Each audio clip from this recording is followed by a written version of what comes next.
Travis Wayne Goodsill. Just finished watching John Oliver's show from last night. And aside from his exposing my squeamish fear of lotions and hand sanitizers, he talked about unemployment problems. He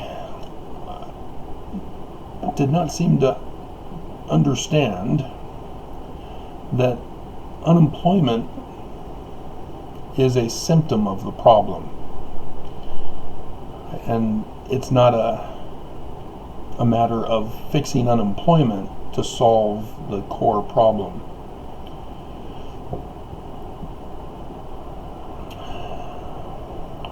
And that being the economy. The monetary system of economy that we have is the core problem. And so fixing the unemployment will still have other problems because the system of economy is corrupt. And thus the way to fix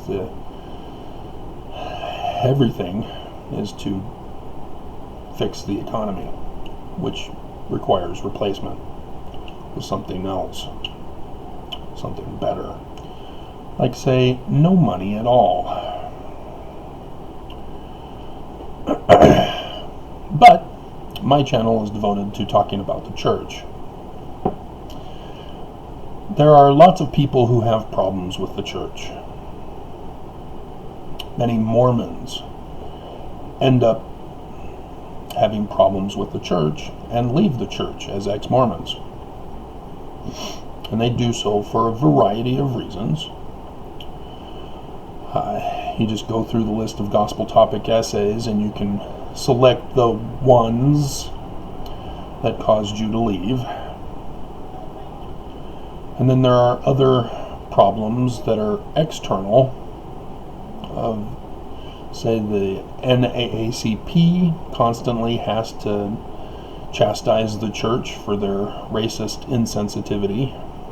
There's the women who have to constantly remind the church of their sexist insensitivity. There's LGBTQIA+, who constantly have to remind the church of their bigoted insensitivity.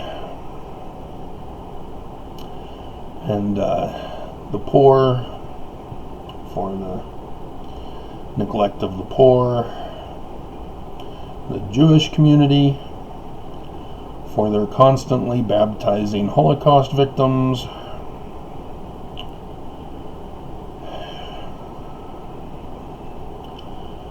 And so on and so on. Protecting LDS children. Church excommunicated the bishop who raised the complaint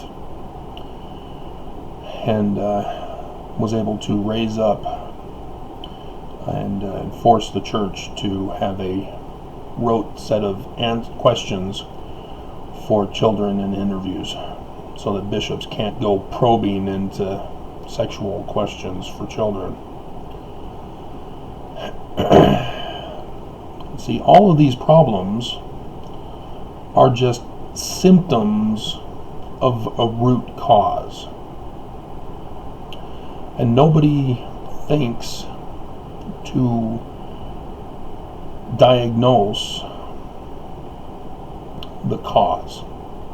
Everybody wants to put a band-aid on their particular problem with the church. Even John Dehlin, who he himself, as a psychologist, was excommunicated, says that, well, the church would have to make a few changes, but I wouldn't rule out going back. Seriously? The scriptures teach us a valuable lesson with the science of agriculture. That when you have a seed that produces, in the end, corrupt, spoiled, rotten fruit, or no fruit at all, you know that that seed was worthless, and you don't want to keep planting that same type of seed because you know it's bad. You need to find another seed that will produce good fruit. And even in Matthew 7, it is used to identify false prophets. And so this isn't something strange and new for people.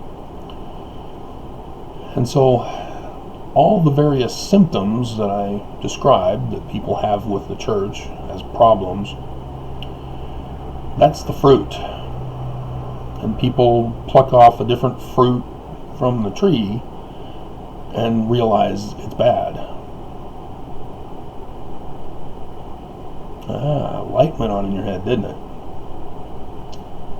Yep. The cause of all these external problems with the church is because the church itself is rotten to the core.